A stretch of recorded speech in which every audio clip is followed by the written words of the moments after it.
The Eyeball Killer: The Chilling Crimes of Charles Albright. A true crime documentary. A serial killer lurked in the dark streets of Dallas, Texas.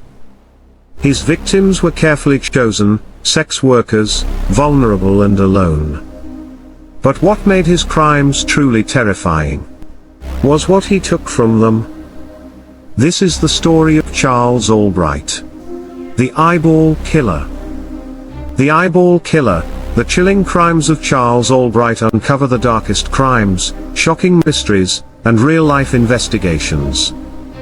Welcome to Fame Files, where truth is more terrifying than fiction. Fame Files cover all the true crime stories of the whole world with you on this channel. Stay connected with us and keep watching daily true crime stories on Fame Files.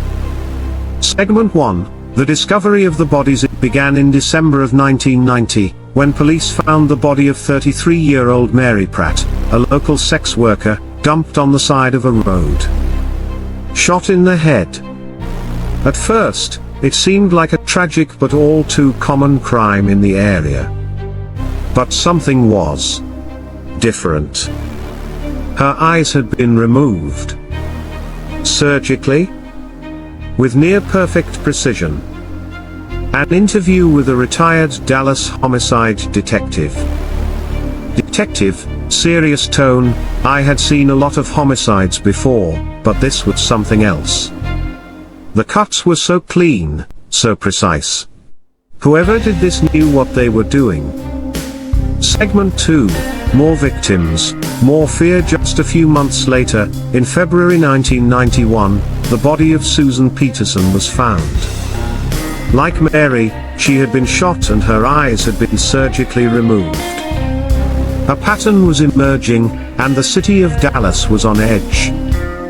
Forensic expert: the level of precision suggested medical knowledge. This wasn't a random act of violence, this was controlled, methodical. In March of 1991, Shirley Williams was found murdered under similar circumstances. The police now knew they had a serial killer on their hands. And not just any killer, one with a terrifying obsession. Segment 3. Who was Charles Albright? Born in 1933, Charles Albright was adopted as an infant. His mother, a strict school teacher, pushed him academically but also encouraged strange behaviors, such as his fascination with taxidermy. She even taught him how to remove and replace the eyes of small animals. Psychologist: many serial killers show early signs of fascination with mutilation.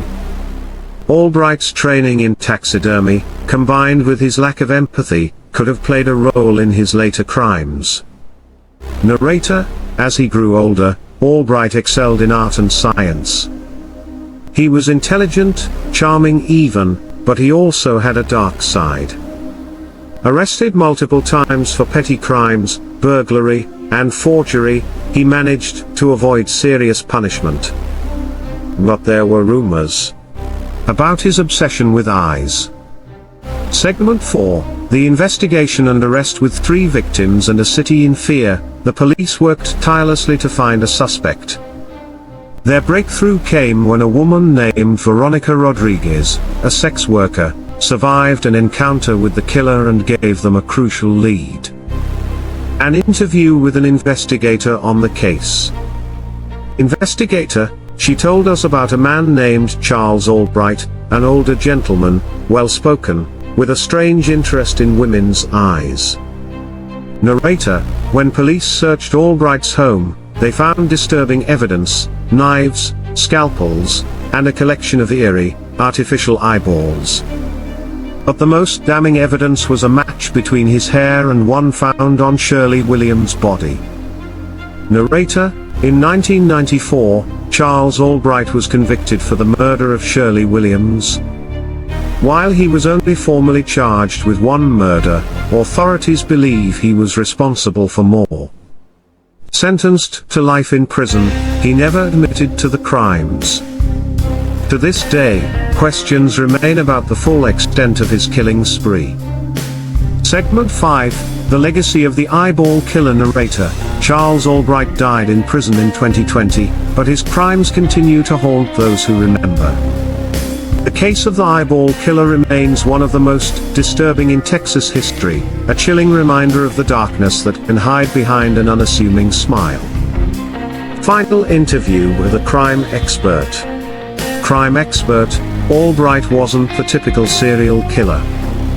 He was intelligent, well-liked, and didn't fit the mold of a murderer. That's what makes him so terrifying. He was the monster you'd never suspect. Thank you for watching. If you found this case interesting, don't forget to like and subscribe for more true crime documentaries. Stay safe.